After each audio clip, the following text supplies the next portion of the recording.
RSS प्रमुख मोहन भागवत अपने 5 दिवसीय कानपुर दौरे के तहत कोयला नगर के दुर्गा पार्क पहुंचे, जहां उन्होंने आरएसएस की कानपुर शाखा का निरीक्षण किया।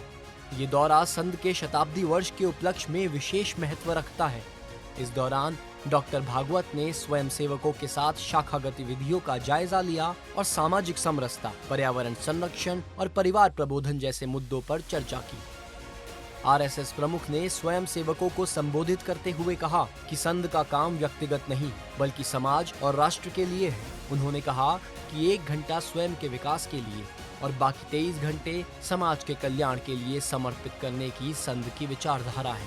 भागवत ने ये भी कहा कि समाज ने लंबे समय तक संघ के कार्यों को परखा और स्वीकार किया है।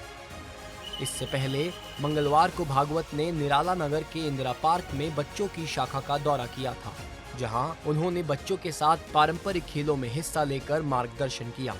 कोयला नगर में निरीक्षण के दौरान उन्होंने शाखा में चल रहे शारीरिक व्यायाम और सामाजिक गतिविधियों की सराहना की।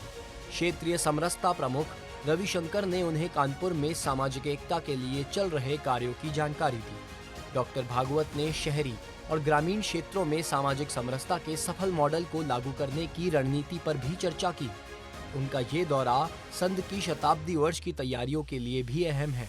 17 अप्रैल को राज्य कार्यकारिणी के साथ बैठक करेंगे। इस बैठक में नागरिक कर्तव्य, पर्यावरण संरक्षण, सामाजिक समरसता और स्वदेशी जैसे विषयों पर विचार विमर्श होगा।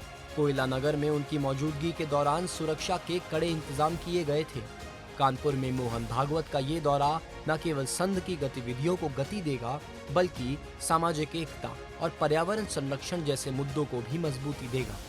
शताब्दी वर्ष में संघ की ये सक्रियता समाज को जोड़ने का नया संदेश दे रही है। ब्यूरो रिपोर्ट, सूर्या समाचार।